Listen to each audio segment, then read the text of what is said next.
Nous allons parler de ce qu'on appelle les métadonnées dans Kobo Toolbox. Donc, les métadonnées, pour pouvoir les voir, c'est dans cet onglet-là que nous venons. Mise en page, champ paramètres. OK? Donc, on clique là-dessus. Lorsqu'on veut la fermer aussi, on clique là-dessus encore.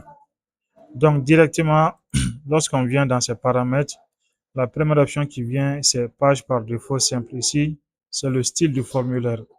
Donc, on va d'abord voir le formulaire. C'est ça le formulaire, l'aperçu du formulaire.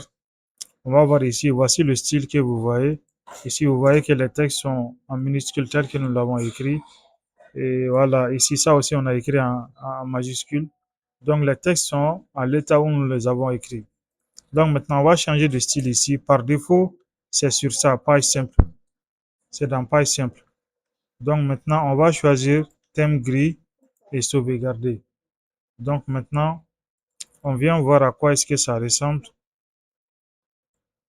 Donc, vous voyez, lorsque nous appliquons ce style de thème, ça va changer, ça met des bordures au niveau des questions, même la couleur même du fond, ça change. Voilà. Donc, ça, c'est ce style. Nous allons prendre un autre style. On dit thème des gris. Donc, il va garder ce style maintenant avec les lettres en majuscule. Donc, nous allons prendre ça. On va voir à quoi est-ce que ça ressemble. Donc, vous voyez, thème de gris maintenant, il met tout en majuscule.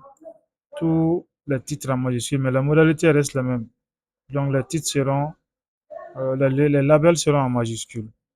Donc, ensuite, les autres modalités, par exemple ici, champ, page multiple. Donc, vous allez voir, chaque question va s'afficher sur une page. À moins qu'il y ait une option que nous allons voir devant, à moins qu'il y ait une modalité devant que nous allons voir qui va nous permettre de mettre les questions dans une même liste. Donc, vous voyez ici, avant, les questions étaient sous forme d'une seule liste sur une même page. Donc, on voit qu'il faut d'abord répondre à chaque question qui est sur une page. Donc, c'est un peu ça l'avantage de cette option. Donc, ensuite, nous allons continuer. Voici les métadonnées qui sont là. Nous avons le style, les métadonnées et les audios arrière-plan. Donc, par défaut, dans Kobo Toolbox, vous allez voir que Start Time et End Time sont cochés par défaut. Donc, ça veut dire que c'est des indicateurs qui sont collectés automatiquement par Kobo sans que vous ne vous rendez compte. C'est-à-dire, dès le moment où vous entrez dans le formulaire, le moment où vous avez commencé l'enquête, il capte directement la date et l'heure. Et au moment où vous finissez, automatiquement, il capte la date, l'heure et même la seconde. Donc, ça, c'est tout. Lorsque vous cochez ça, Kobo collecte automatiquement la date du jour. OK? Et ça permet vraiment d'auditer les données. Et là, il y a des paramètres à saisir. Et ça, c'est le username. Lorsque vous avez plusieurs enquêteurs, et chaque enquêteur doit s'identifier pour commencer la collecte. Donc, directement, vous cochez ça et vous créez un compte pour chaque enquêteur.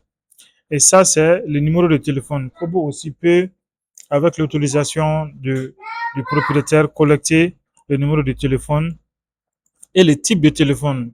Voilà, les informations par rapport au téléphone et les coordonnées géographiques de là où la personne est sans que la personne ne s'en rende compte.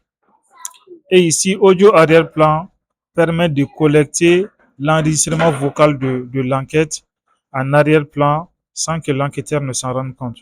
Et on peut choisir la qualité de l'audio. Le choix de la qualité dépend aussi de la taille du fichier qui sera envoyé. Donc, en gros, on peut prendre low, normally, et voilà, voice only. Donc, c'est les différentes modalités qui sont là. Donc, en gros, ce sont les différentes métadonnées dans Kobo Collect. Et lorsque vous faites le choix, vous enregistrez. Et si vous finissez, vous venez fermer. Ici, vous cliquez soit sur la croix, soit directement sur la partie. Et c'est tout pour les métadonnées. N'hésitez pas à commenter, à liker et à partager. Merci.